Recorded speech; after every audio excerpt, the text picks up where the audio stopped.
Hey everybody, welcome back to my channel. If you're new here, welcome. I'm Amber Rose, also known as the Religious Hippie. You can basically follow me on any social media platform. Just type in the Religious Hippie and you will find me. So today I wanted to talk to you guys about my own personal experience with religious anxiety when I first came back into my faith and how I overcame that, and also how I kind of came to trust God a little bit more throughout my faith journey, because I definitely had a lot of issues, not necessarily doubts, but just a lot of issues when it came to trusting God. And so I wanted to share that with you guys today. This is more of like a personal story more than it is apologetics or my opinion on things. So your story might be similar, your story might be different, but if you're a revert, a convert, or you're a cradle Catholic who's been strong in their faith their entire life, I would love to hear what your story is in the comments below. I also apologize if you can hear background noise. They're cutting a tree down at my neighbor's house and it's very, very loud. And I can hear it, but I'm really hoping you guys can't hear it because it's kind of annoying. Okay, so we're just kind of going to get into this. So personally, I always had issues with anxiety. I never knew who was my friends. I always struggled with social anxiety. And some of that I could credit to the bullying that I faced in high school quite a bit. But also just in general, I was a pretty shy person in high school. And my friends who actually knew me were like, she's not shy at all. But that's because I felt comfortable around those people. But in social settings, group settings, public speaking, my nerves were through the roof. And when I came back into my faith, the amount of anxiety that I felt prior, like it outranked any type of anxiety I felt prior to my reversion. It was so scary mainly because I hadn't told anyone that I was planning on reverting back to the Catholic Church. I hadn't told my boyfriend, I hadn't told my friends at the time, I hadn't told my parents. It was something that I really kept quiet for the first few months. At this point, like I said, I didn't tell anybody about thinking about reverting back to the Catholicism. And I was really struggling with losing people I cared about potentially, being ostracized by my peers and my friend groups, even being ridiculed online for my faith and things. Those were all things that I really honestly had to deal with. And all I could honestly think about was the negatives. That's all I could think about. Another thing that came with all of those negative thoughts was my distrust in God. Obviously, I didn't fully understand my faith at the time, and I was kind of mad at God that he made me go through so much suffering before I came back to the faith.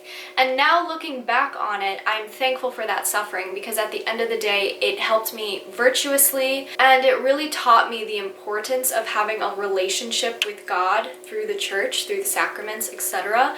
And so looking back, I can say that, but in the moment, man, I was pretty mad. But I will accredit myself to this. Even though I was very mad at God for putting me through those things, I was still determined to revert back to Catholicism, knowing that it was the one true faith, and really repairing that relationship with God. Even though in the moment I was upset, I knew deep down I wanted that relationship with God and really do what was best for me spiritually, even though emotionally I didn't want to, if that makes sense. And during that time, I was, again, completely clueless. I was uncertain. I didn't know many things about the Catholic Church like I thought I would have, because after confirmation, the church doesn't catechize you very well. It's kind of up to you to continue your I guess, learning of the faith.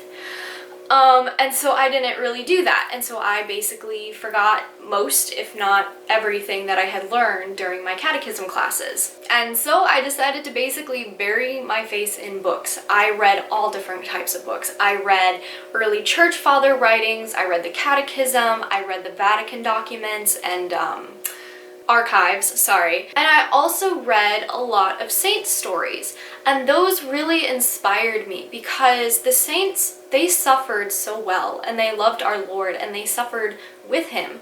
They gave their suffering up to him and aligned it with his own suffering, and they loved it. They did it for God, and they loved it.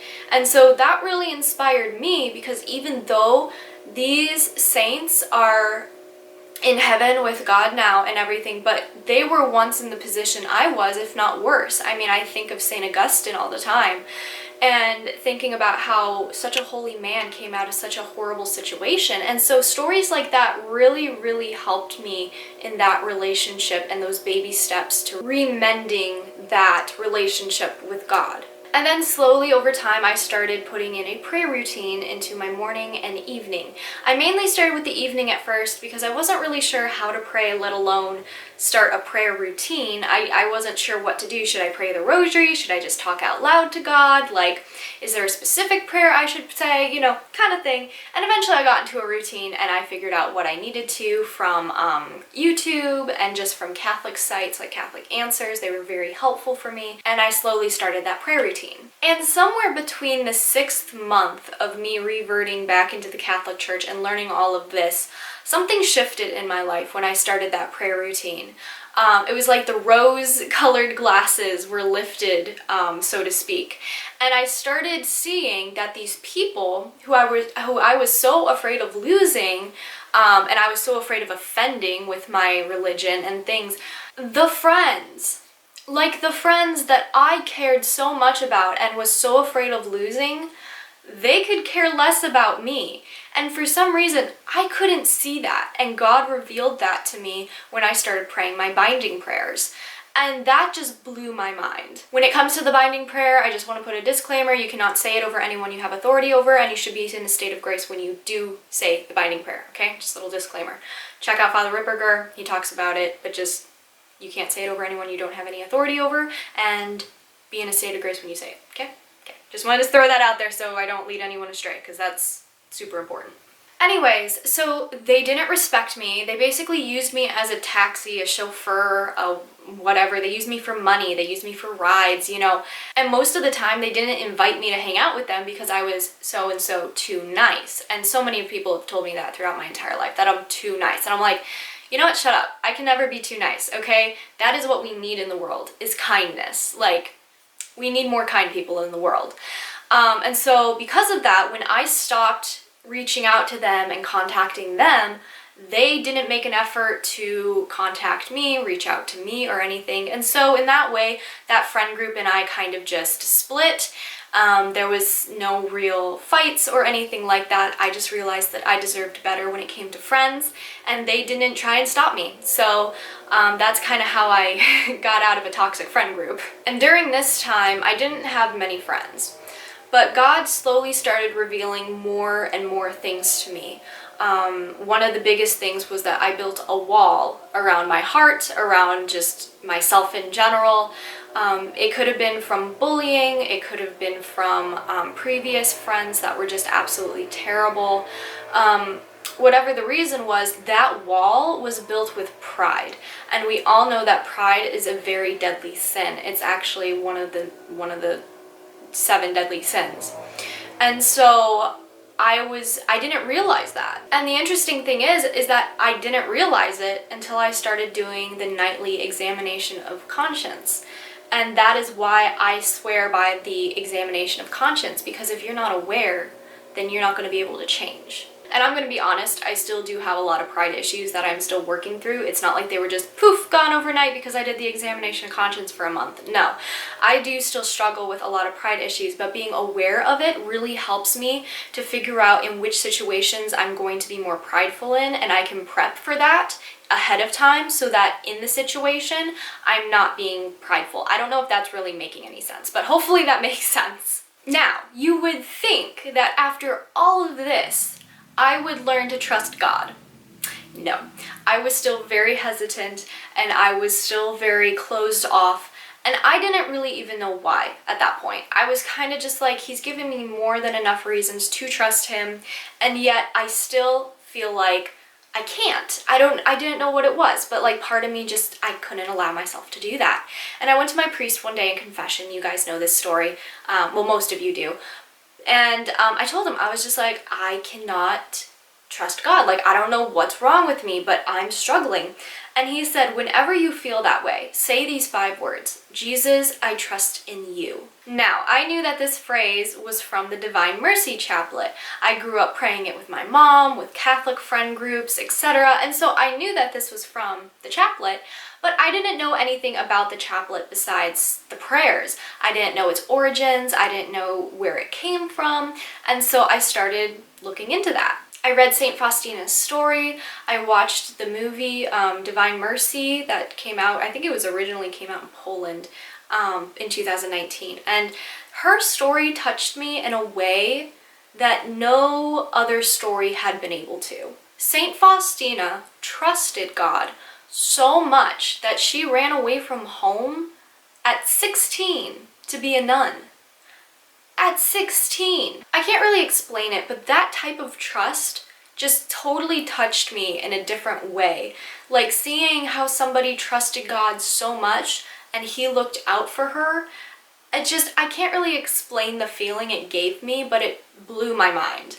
And so after that, I became really devoted to the Divine Mercy. Unfortunately though, as my devotion to God grew to the Divine Mercy and I started opening up a lot more to him, my anxieties unfortunately started growing, and I blame group thinking for this, okay? This is all group thinking's fault. So group thinking is basically when a majority of people believe something is true, even if it's not, abortion for instance, and another group of people have to conform their viewpoints in order to just survive in this group setting. This happens a lot in schools, and it's actually a survival technique that a lot of kids have to go through. And even if those kids disagree with what the majority is saying, they will still pretend that they agree with it just to get out of fights or awkward situations and things like that, unfortunately. And a lot of times what ends up happening is throughout the years of them being in this situation, they just get so used to it they actually start believing it. Well, your girl was really good at surviving in group settings. Whenever there was a hot button topic that came up, I either kept my mouth shut or I would just be like, oh yeah, and I'd just kind of like nod along with whatever anyone else was saying. And I was doing this because otherwise I would be deemed homophobic, I would be deemed a hater or just intolerant. And at that time, I didn't want to be seen as any of those things, even though I knew for a fact my views did not mean that I was those things. I just didn't want that kind of conflict. But then I joined TikTok and I decided to post a Catholic video. It was just a simple Catholic video of me holding a rosary and a little bit of like the church I used to attend. Nothing crazy, and I ended up gaining over 2,000 followers that night. And I was kind of just like, huh. And everybody who's on social media knows that as Catholics, we get heat at least 24/7. Like, at least. And that's all the time in the day. So, there you go. It was constant. I was getting hate 24/7 simply for being Catholic. There is no limit to what someone has DM'd me or said on my YouTube videos in the comments or on my TikTok videos in the comments. It can be anywhere from the most vulgar thing you can think of to "you're dumb" in all caps. Like, great argument there. You come up with that one yourself. Like, it was one of those things where I tried avoiding this type of confrontation my entire life, and here I am facing it head on, and all I can think is that this was some divine intervention for God to kind of like toughen me up to be able to defend the faith in the future, and it worked. So yeah, I was basically getting a lot of hate, which was totally uncalled for because I wasn't doing anything even remotely hateful. And yet people were coming at me with the most awful hate comments you could probably think of. I honestly had to take a lot of frequent breaks from TikTok because of all the negativity, and I ended up branching off to more social media platforms like Twitter and Instagram and YouTube and things like that, but the hate was still coming from all different platforms, and even though I could regulate it a little bit better on different platforms, it was still a lot, and I didn't know how to deal with that type of negativity, and my anxiety just was not helping. After about 6 months of getting ridiculed and hate comments and losing friends, I eventually went to my priest and I told him, I was like, hey, I can't call myself Catholic because people hate us, and I don't want to be hated. and he basically told me to read the Beatitudes. And when I read the Beatitudes, something again just clicked in me. I don't really know how to explain it, but the fact that God sent his only son that he loved so much and knew that he would go through crucifixion, rejection, hate, scourging, etc., and yet he still allowed his son to go through that for the greater good of humanity, it made me realize that I should expect nothing less than what Jesus endured while his time on earth. And this still took a few months. This wasn't just like an overnight, revelation or anything. I mean, I definitely had that revelation while reading the Beatitudes, but actually gaining up that courage, it took a couple months. And eventually I learned how to pick my battles. I stopped caring about what people's opinions were of me because I feared God at the end of the day, not man. And I ended up prioritizing God a lot more in my work life, relationships, and personal life. And I began prioritizing my soul over the world and my flesh. And there are days where I fall short. I still fall short a lot. I'm sure you guys fall short too. And that's just part of being human. But just like Saint Therese of Lisieux and just like Saint Faustina, I want to be a great saint. And it all starts with that want. I want to have a relationship with God. I want to help him in the aid of converting sinners. I want to be with him in heaven someday. And I know for certain how to do that now, thanks to the Catholic Church leading me back to Christ. And so even though it took me a long time, I'm where I'm supposed to be. I think one of the biggest things I really still struggle with these days is selfishness. I was raised in a very selfish world, and the world is still very selfish. It's my body, my choice. It's what I want. I don't want to do that. And giving up my selfishness is a big struggle some days, because sometimes I don't want to pray, or I don't want to fast, or I don't want to pray for that person who is mean to me. But still, I do, even though I fall short, I still do try, because at the end of the day, I would rather cause more unity than cause more division with negativity. Again, I am not perfect, and I don't claim to be. I don't think anyone is perfect except Jesus and Our Lady, of course. But trying is really what counts, and God sees that. I also want to encourage you, if you struggle with a diagnosed mental illness, please go to therapy if that is needed. I think that is such a voodoo topic in a lot of denominations, specifically Protestant denominations for some reason. In the branch of Catholicism, for some reason, we don't really have a big of an issue with it, personally, that I've seen. I know some people have said that there's some real rad trads out there that think you shouldn't need therapy. But if you need therapy, please go ahead and do so, because it will help you if that's what you need, and therefore it will help you in your spiritual and faith life as well. And of course, you can always pray to my girl Saint Dymphna and ask for her intercession. She is the patron saint of mental illnesses. She is a really good friend to have in heaven, so if you don't already ask her for her intercession, I highly suggest you do so. She is so cool. But with all of that being said, that's kind of just my little story of overcoming anxiety and my distrust in God.